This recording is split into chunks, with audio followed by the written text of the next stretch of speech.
Masechet Baba Kama Daf Kaf Aleph, on commence Bezrat Hashem tout en haut. Shalach le Rabbi Abba bar Zavda le Mari Barmar.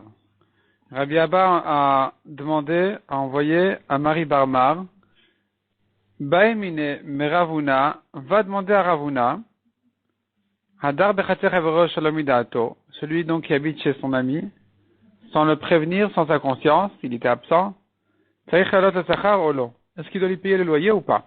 C'était la question qui avait été traitée dans le DAF précédent. Et donc, il lui demande quel est son avis. Adeachi, le temps qu'il y aille, nach nafshe de Ravuna. Ravuna est niftar. On ne pouvait plus lui demander. Amar le Rabba bar Ravuna. Il a demandé à son fils Rabba, le fils de Ravuna, lui a dit, Hachi amar Rabba mari mishme de Rav. Ainsi a dit mon père, mon maître, au nom de Rav, donc Ravuna. Ravuna au nom de Rav a dit, sur cette question justement, Enot tsarich lalot le sachar. Il n'a pas le payer. Celui qui loue une maison de Reuven, il doit payer le loyer à Shimon. Demande la Gemara à Shimon Mayavite, qu'est-ce qu'il fait ici Shimon? Achike Amar, répond la Gemara. Il a loué de Reuven, finalement il s'avère que la maison appartient à Shimon. Donc Nimtza Abayit Shel Shimon, Malé le Sachar, il doit lui payer. Demande la Gemara, Tarte, ce sont deux halakhot contradictoires. Si tu me dis que quand il a utilisé la maison de ton ami sans sa conscience, il ne doit pas le payer, pourquoi ici, quand il croyait louer de Reuven, finalement c'était à Shimon, il doit lui payer, alors que c'est encore un cas de Socher Shalomidato, pas de Socher, de celui qui habite Shalomidato. Voilà qu'il a habité chez Shimon sans sa conscience. Répond la Gemara de Kaima le Agra, ça dépend si la maison était destinée à être louée, à de le Kaima le Agra, ou non. Si la maison devait être louée de toute façon, il faut lui payer le loyer, mais sinon, non. Itmarna mi amar Rabbi Baravin amarav. La Gemara nous ramène aussi l'enseignement de Rabbi Baravin au nom de Rav. Amrela amar Rabbi Baravin amaravuna. Hadar bechatzer chavero shalom midaato. Celui qui habite chez son ami sans sa conscience, enot tsarich lehalot lo sachar. N'a pas besoin de le payer, de lui payer son loyer. Vasocher bait mibnei ha'ir. Et celui qui loue une maison des habitants de la ville, Ma'aleh Sachar la Balim, il doit payer au propriétaire. Demande la Gemara Balim Ayavitayu. Que fait ici le propriétaire? On a dit qu'il a pris une maison des habitants de la ville, donc il n'y a pas ici un propriétaire très défini. Arikama répond la Gemara. Nimtseu lo Be'alim. Si on a repéré le propriétaire, Ma'alin lan Sachar, il faut lui payer. Tarte, à nouveau, la Gemara pose la contradiction. Tu me dis, on n'a pas à payer dans un cas où il habitait chez quelqu'un sans qu'il sache. Puis tu me dis ici, si finalement on a retrouvé le propriétaire, il faut le payer. Ah, des kaima lagra, de le kaima lagra. La même réponse dit la Gemara. Ici, il s'agit que la maison était en location. Et ici, non. Si elle est en location, il faut le payer. Sinon, non. Amarav srora maravuna amarav. Adav chatzecha veroshal midato. Celui qui habite chez son ami sans qu'il le sache. En tzarich lalot le sachar, n'a pas besoin de lui payer. Mishum shenema rush iya yukachar. Parce qu'il y a un passage qui dit qu'il y a un Sheya, c'est un mazik spirituel, comme un shed, un shindalet, il vient et il abîme les portes. Si c'est une maison qui n'est pas occupée, qui n'est pas habitée, elle sera abîmée, elle sera détruite. Parce que s'installe là-bas, c'est eux qui s'installent là-bas. Donc maintenant, quand quelqu'un vient habiter dans une maison vide, il a rendu service au propriétaire, il n'a pas besoin de le payer. Amar Mar Baravashi, il a dit Chazili, Mar Baravashi raconte qu'il a vu lui-même, il a vu ce mazik en question au Malgar ki Torah, et il le voyait encorné comme un taureau. Rav Yosef Amar, Betam mitvayativ, Rav Yosef dit encore, une maison installée, elle est une maison habitée et est installée, c'est-à-dire s'il y a un problème, il se sera traité, se sera réparé. Ici, il y a une fuite, là-bas, il y a un problème. Il répare à temps. Mais si la maison n'est pas habitée, alors, avec plus le temps ça va, plus le temps passe, plus ça va, plus elle s'abîme. Parce que on ne répare pas ce qu'il faut réparer à temps, et donc finalement, les dégâts, ils sont de plus en plus importants, de plus en plus graves. Et donc finalement, si la maison a été occupé par quelqu'un, il n'a pas à payer parce qu'il a rendu service à son propriétaire. Maï Benayou, quelle différence entre les deux versions? Si tu me dis c'est chez Yayu Kachar, c'est ce mazik en question, ou bien tu me dis que non, c'est pour entretenir la maison. Ika Benayou de Kamish Tamesh Bebetzi Bebetivna. La différence sera si ça a servi comme cave pour du bois, du foin. Si tu me dis maintenant qu'il y a des mazikim qui viennent habiter là-bas, ils viendront pas parce que c'est utilisé.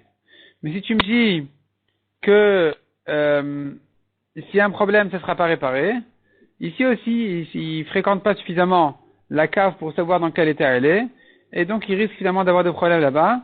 Et dans ce cas-là, il ne pourra pas dire au propriétaire, écoute, je t'ai rendu service d'avoir utilisé ta cave.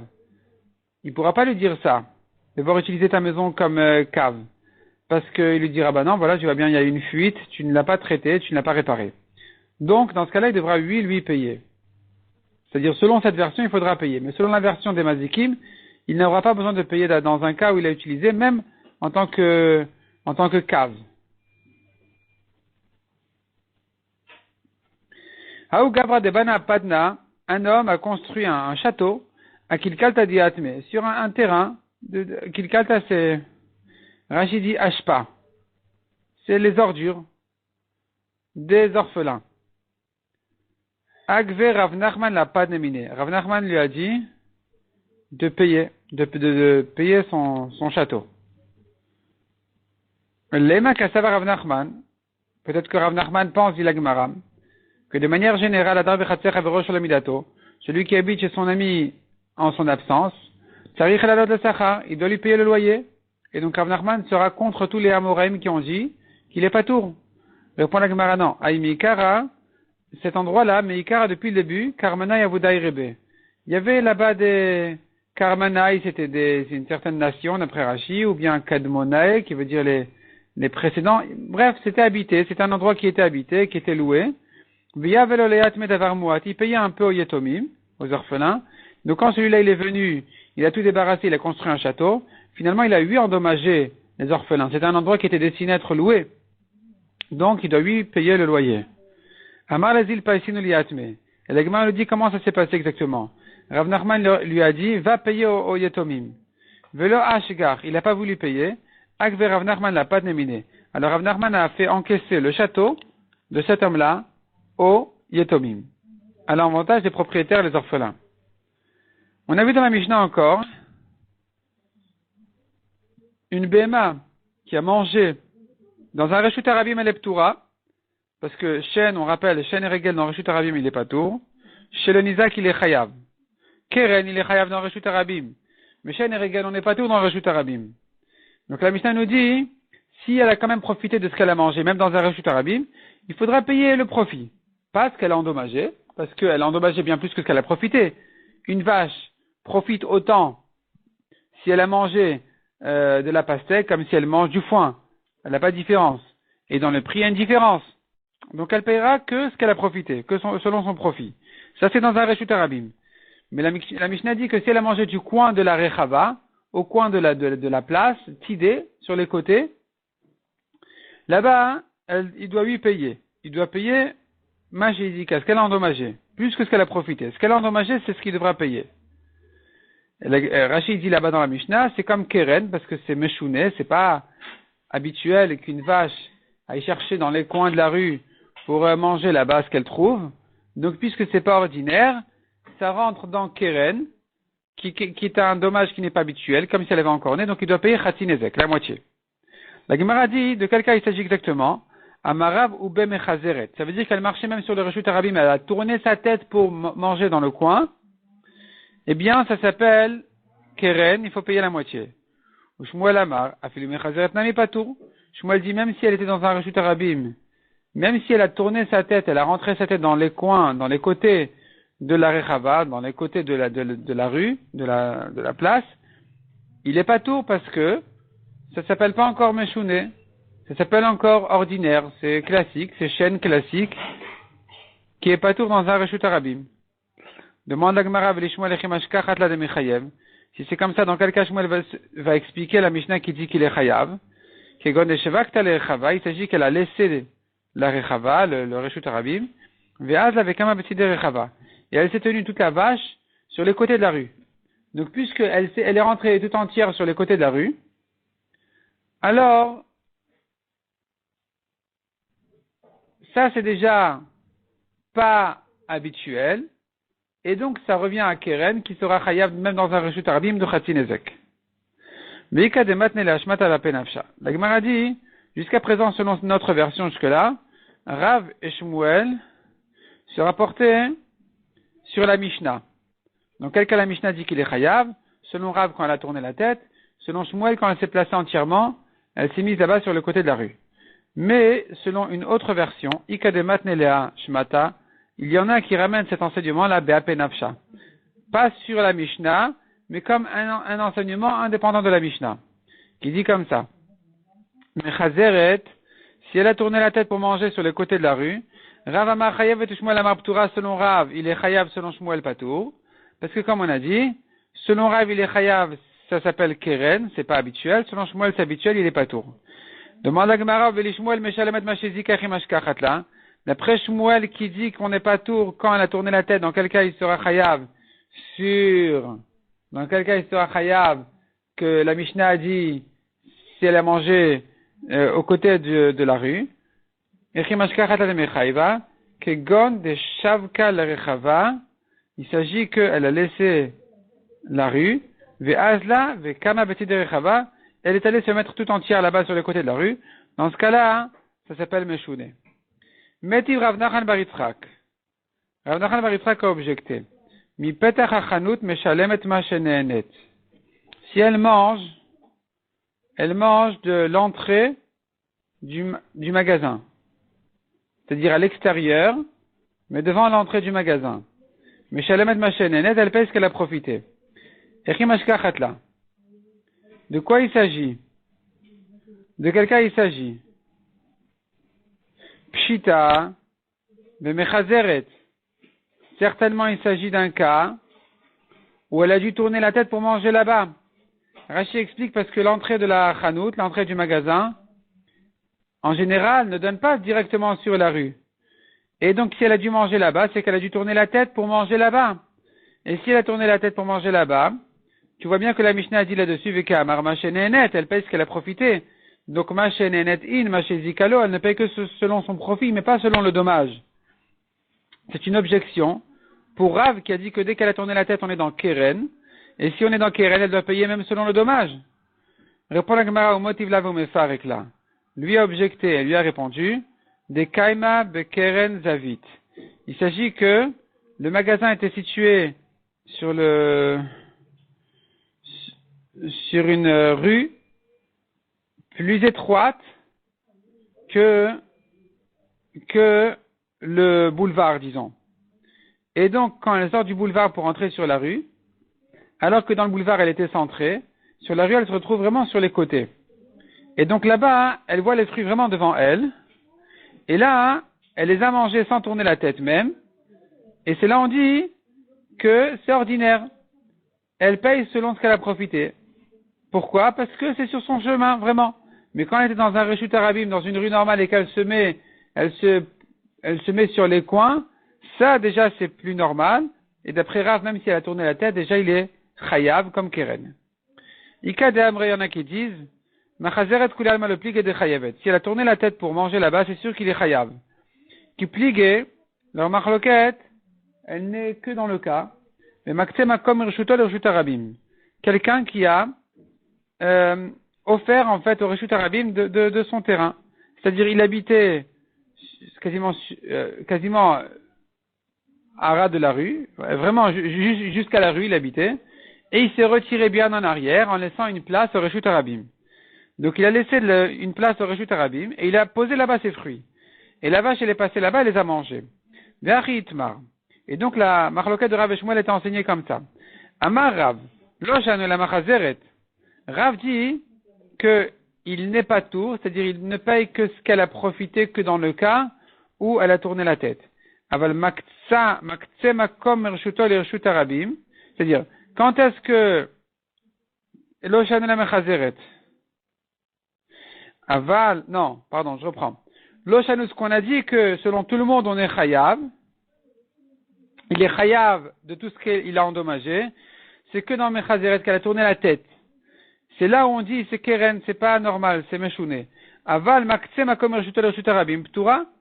Mais quand les fruits étaient dans un reshut arabim qui a été offert par l'ex-propriétaire, elle est ptura parce qu'elle n'a pas tourné la tête. Elle va normalement et sur son chemin elle mange. Donc elle est ptura. Ou Shmuel Amar, afi le maktsem makom reshut reshut arabim. Même dans ce cas-là, chayavet. Pourquoi il est chayav? Il est chayav dans ce cas-là. Pourquoi? La vache qui a mangé est chayav en mangeant les fruits qui ont été posés sur cet endroit-là que cet homme-là avait abandonné, avait offert au reshut arabim. Et la Gemara vient expliquer la marloquette de Rav et Shmuel. Lema bebor birshuto kamiflagé. Ça rappelle à la Gemara un autre cas sur lequel il y a aussi une marloquette. Quelqu'un qui a un terrain et il a creusé là-bas un bord. Il a creusé là-bas un puits. Il a abandonné son terrain au reshut arabim. Il a offert au reshut arabim. Mais il n'a pas abandonné le puits, il s'en sert encore. Est-ce que ça s'appelle qu'il est responsable de ce bord, oui ou non? Et donc la Gemara ramène là-bas une marloquette, et la Gemara veut comparer la marloquette de Rav et Shmuel à la marloquette là-bas. Donc la Gemara nous dit comme ça, Lema bebor birshuto kamiflege. Disons que leur marloquette elle est sur cette question-là, d'un homme qui a laissé un bord dans son reshut, dans son domaine, et il a abandonné tout autour, mais ça il l'a pas abandonné. Il y a un âne qui est passé, il est tombé, il est mort. Rav de Amar Patour. Selon Rav qui dit Patour, Kassavar bor birshuto chayav. Rav qui a dit Patour, il pense que dans un cas d'un puits, comme ce cas-là, il est chayav. Pourquoi? Parce que tu n'as pas le droit de laisser un puits dans un domaine que tu as offert au reshut arabim. C'est un obstacle, les ânes ils vont tomber, ils vont mourir. Donc si là-bas tu es chayav, ici aussi on dira, tes fruits, tu n'avais pas à les laisser sur cet endroit-là que tu as offert au reshut arabim. Quand la vache, elle est passée, elle les a mangés, il est patour. La vache, elle est ptoura. Ou Shmuel Damar chayav. Mais Shmuel qui dit que la vache, il est chayav. Kassavar, il pense, bor birshuto patour. Il dit, écoute, moi, j'ai offert cet endroit-là, cette place-là au reshut arabim. Ça ne veut pas dire que je sois responsable d'un âne qui soit tombé dans le bord. Le bord, il est resté à moi. Et j'ai le droit de le laisser. J'ai offert tout autour. Ça, j'ai pas offert. Je suis chez moi. Ne m'accuse pas. Donc ici, si tu dis que l'ex-propriétaire ne se sent pas responsable de cet obstacle-là, il dit, écoute, je suis chez moi. Alors pareil pour les fruits. S'il a laissé là-bas des fruits et que la vache les a mangés, il pourra l'accuser en lui disant, écoute, c'est pas pour ça que j'ai offert mon terrain au reshut arabim. C'est pas pour ne pas pouvoir laisser là-bas mes fruits, et que les vaches qui vont les manger, elles seront pturat. Non. Et donc, d'après Shmuel, il est chayav. La Gemara dit non. Amar lecha, Rav. La Gemara dit non, on n'a pas forcément à comparer ces deux machloktot, ces deux discussions. Amar lecha Rav, Rav te dira. Le olam et malach, je pourrais toujours te dire, on tourne la page. Be'alma, bor birshuto patour. En général, un bord dans son domaine, il est patour. Bord birshuto patour. En général, un bord dans son domaine, il est patour. Veshaniacha. Et ici, il est quand même chayav. Celui qui a mangé les fruits,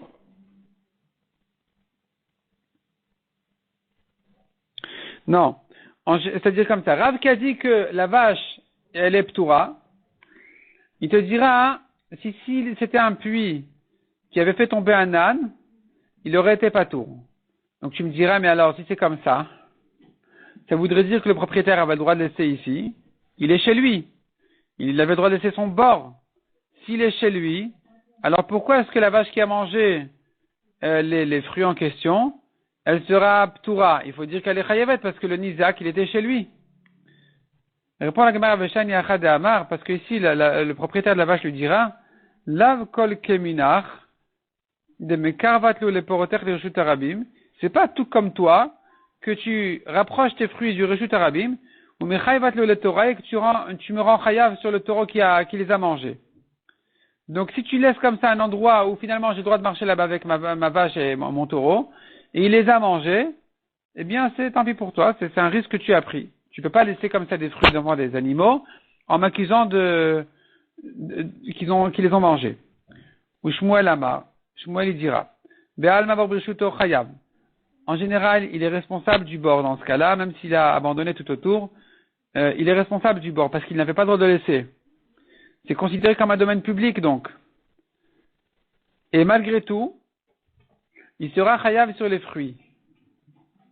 Pourquoi? Pourtant on a dit c'est un domaine public. Donc il n'avait pas laissé là-bas ses fruits. Et pourquoi tu vas rendre chayav la vache sur les fruits? Débiche la mabori kalememar. Pour un puits, alors on va accuser le propriétaire du puits en disant lavadate, comment tu laisses un obstacle comme celui-là? Les ânes marchent, ils font pas attention, ils voient pas qu'il y a un puits. Ils marchent, tout d'un coup ils tombent. Donc tu es chayav. Et la perote mikalemar lavadate, mais est-ce que sur les fruits tu peux dire il les a pas vus? À Chazileo, les fruits sont là, ils sont par terre, ils sont sur le sol, on les voit. Donc c'est pas par rapport à ça, on va pas dire que le propriétaire des fruits n'avait qu'à ne pas laisser ses fruits là-bas. Il a le droit de laisser ses fruits là-bas. Non seulement il a le droit, mais même si la vache les a mangés, il sera chayav. Par contre, quand c'était un puits, là déjà, c'est un danger. Et puisque c'est un danger qu'il a laissé devant les animaux, il sera chayav. C'est pas contradictoire.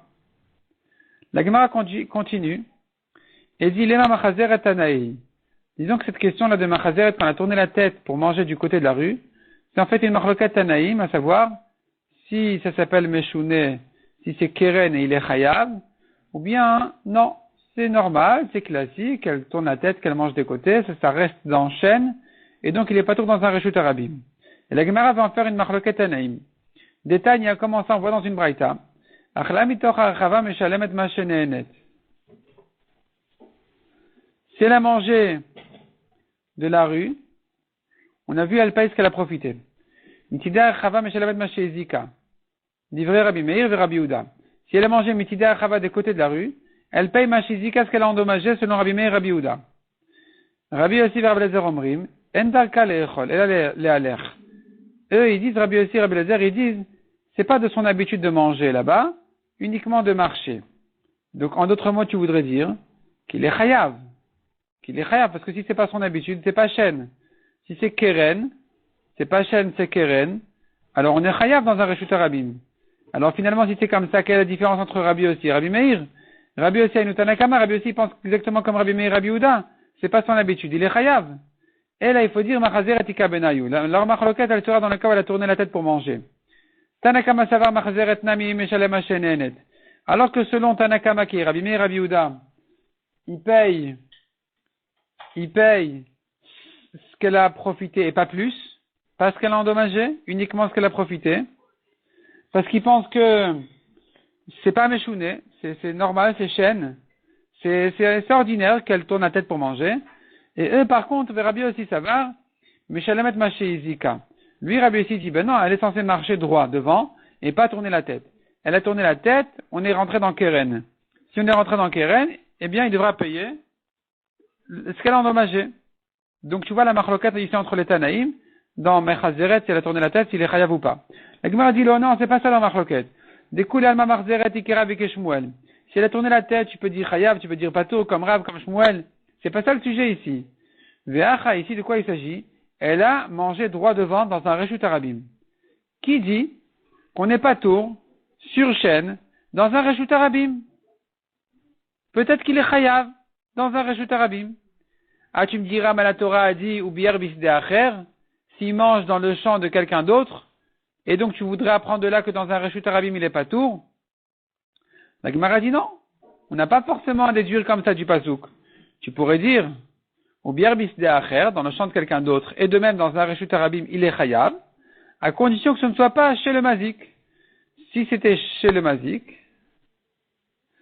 alors il est pas tour. C'est-à-dire, si maintenant, je viens apporter mes fruits dans la cour de mon ami, et voici que sa vache m'a mangé mes fruits, ici, la Torah vient de dire qu'il est pas tour, parce que, écoute, il me dira, écoute, tu as mis tes fruits devant ma vache, qu'est-ce que tu veux, quoi? Je suis pas responsable de tes fruits quand ils sont chez moi à la maison, personne t'a demandé de les rentrer chez moi. C'est ça ce que la Torah exclut. Donc la Gemara dit justement, ils sont marloquettes sur ce pasouk-là. de bière bisdeacher. Elle a mangé dans le champ de quelqu'un d'autre. Mar sava ou bière bisdeacher velo birshut arabim. Il pense que ça vient exclure le reshut arabim pour dire qu'il est pas tour dans un reshut arabim. Donc effectivement, il sera pas tour.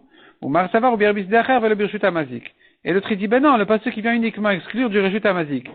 Si la vache du mazik était chez elle, quand elle a mangé les fruits qui sont rentrés chez elle, il est pas tour. C'est ça ce que la Torah a voulu dire par le champ de quelqu'un d'autre. La Gemara demande, mais ça c'est évident, j'ai pas besoin de pasuk pour ça. Birshut amazik, lema, il devrait lui dire, perach birshuti, tes fruits chez moi, maïbaï, que font-ils? Que font tes fruits chez moi? Pourquoi tu as mis tes fruits chez moi? Qu'est-ce que tu veux que je fasse maintenant? Et là répond la Gemara, non, c'est pas ça la marloquette du tout.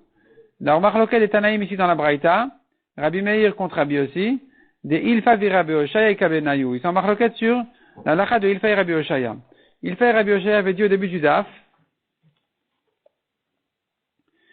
ils avaient dit, dans le Daf précédent par contre, dans le Daf Ilfa et Rabbi Oshaya, dans le Daf Kaf. Dans le Daf Kaf, dans le Daf précédent, Ilfa et Rabbi Oshaya avaient dit comme ça. Si une vache a tendu son cou pour manger sur le dos de l'autre vache, ça s'appelle Reshut Anizak. Et donc, il est chayav. De même si elle a sauté, il est chayav.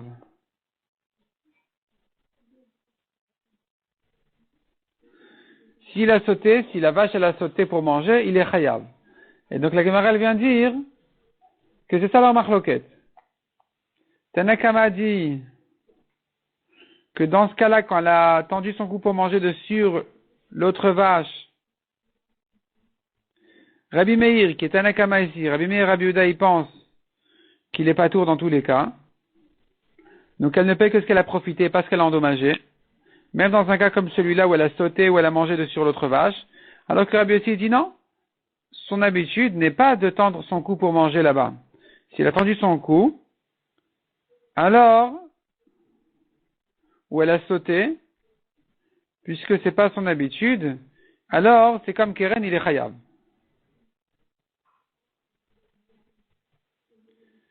Mishnah suivante.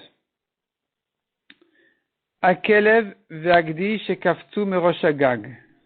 Un chien ou un chevreau qui ont sauté de sur le toit. Veshavru et akelim. Et quand ils ont sauté, ils ont cassé en bas, ils ont atterri sur des objets qui se sont cassés. Meshalem nezek shalem ipnei shel muadin. Il devra tout payer le propriétaire du chien et du chevreau parce que ils sont muadim. C'est-à-dire que les kelim étaient chez le nizak, ils sont pas tombés dans un reshut arabim. Ils ont sauté chez le nizak même, ils ont cassé là-bas des choses, ils doivent tout payer. Pourquoi? Ne me dis pas c'est meshounet, c'est keren, il paye que comme Keren Tam, il paye que Khatsinezek que la moitié. Non, il est mouad, il doit tout payer. C'est-à-dire qu'on s'attend à ça. On s'attend à ça, c'est habituel qu'il saute et que ça se casse. Akelev shenatal charara valach lagadish. Un chien qui a pris une galette de sur le feu, de sur les braises.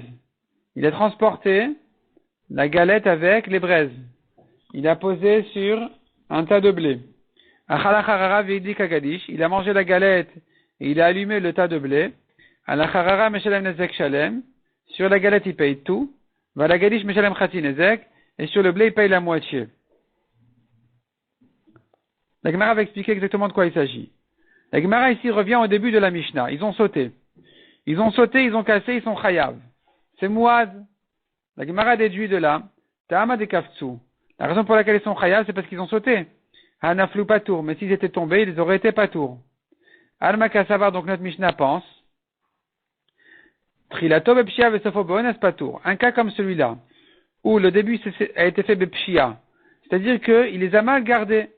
Il s'était risqué de les laisser sur le toit, il risquait de sauter et de casser. Donc au début, c'était une pshia, c'était mal gardé. Finalement, ça s'est terminé par un cas de honest où ils sont tombés. Et tu vois, de la Mishnah, on pourrait déduire qu'ils sont pas tous dans un cas comme celui-là. C'est pas évident, c'est une marloquette de savoir ce que Trilatob et Pshia et Sofo Beones. C'est-à-dire comme ça. Si tout était une Pshia, c'est sûr qu'il aurait été chayav. Il a mal gardé, il est chayav. Si tout était honnête, c'est sûr qu'il aurait été patour. Il y peut rien, il est patour.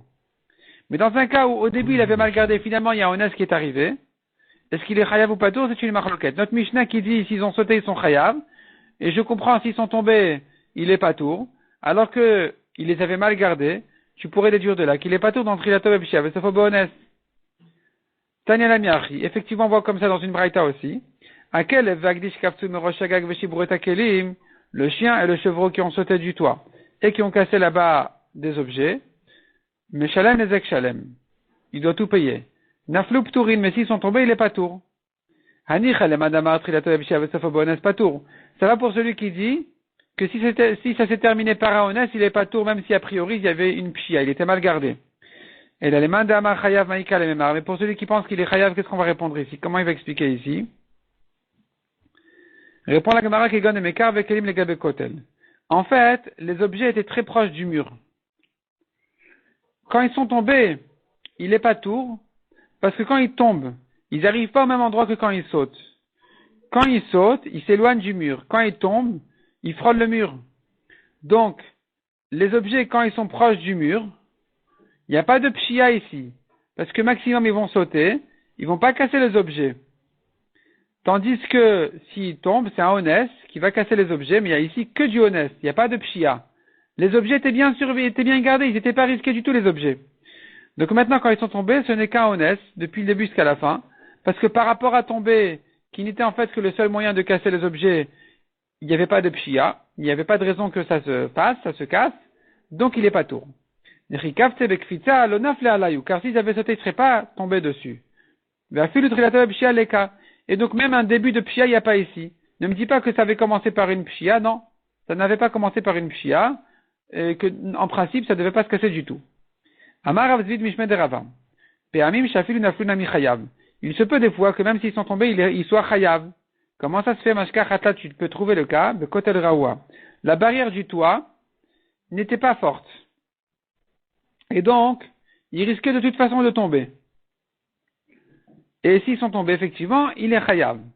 Demande la Gemara, mais je comprends pas. Qu'est-ce qui risquait de tomber? Les briques. Les briques de la barrière du toit. Donc, maïnihu de ibaïl la suka data. Qu'est-ce que tu l'accuses? Qu'il aurait dû penser des nafil arche, que les briques tombent. Sauf, le nafal arche. Mais finalement, c'est pas les pierres du mur qui sont tombées. C'est pas les briques. Benaful inu. C'est eux qui sont tombés, le chien et le chevreau. Et donc, à nouveau, on revient à notre question. Ça a commencé par une pshia parce que le mur tenait mal, il risquait de tomber. Ça s'est terminé par honnête, que finalement, c'est le chien qui est tombé. Donc, c'est pas évident de dire que dans ce cas-là, il soit chayav. Pourquoi tu me dis d'après tout le monde, il est chayav? Dans ce cas-là, on revient à la marloquette. Répond la Gemara, le tricha bekotel tsar. Il s'agit ici que le mur était très étroit. Et donc, le mur la barrière de ce toit, était très étroit. Et que donc, quand le chien, le chevreau, ils vont sauter dessus, il aurait dû penser qu'ils vont tomber. Et donc finalement, par rapport à tomber, ça s'appelle kulob et pshia. C'est tout entier une pshia, du début jusqu'à la fin. Parce que le mur était étroit, et donc, il devait s'attendre à ce qu'il tombe. Dans ce cas-là, il sera chayav selon tout le monde. Alors, machaloket n'est que si ça a commencé par une pshia, ça s'est terminé par un ones. C'est-à-dire que, ils n'étaient pas censés tomber du tout. Le mur, la barrière était assez large, ils ne devaient pas tomber de cette barrière-là. Finalement, ils sont quand même tombés. Et quand ils sont tombés, ils sont arrivés justement sur des objets qui étaient proches du mur, qui ne se seraient pas cassés s'ils avaient sauté. Ça, c'est un cas qui... Non, pardon, ils sont tombés à un endroit où finalement les objets sont cassés. Si c'est le début qui a commencé avec Pshia et la fin qui s'est terminée par un Ones, c'est là où nous avons la marloquette, est-ce qu'il est chayav ou pas tout?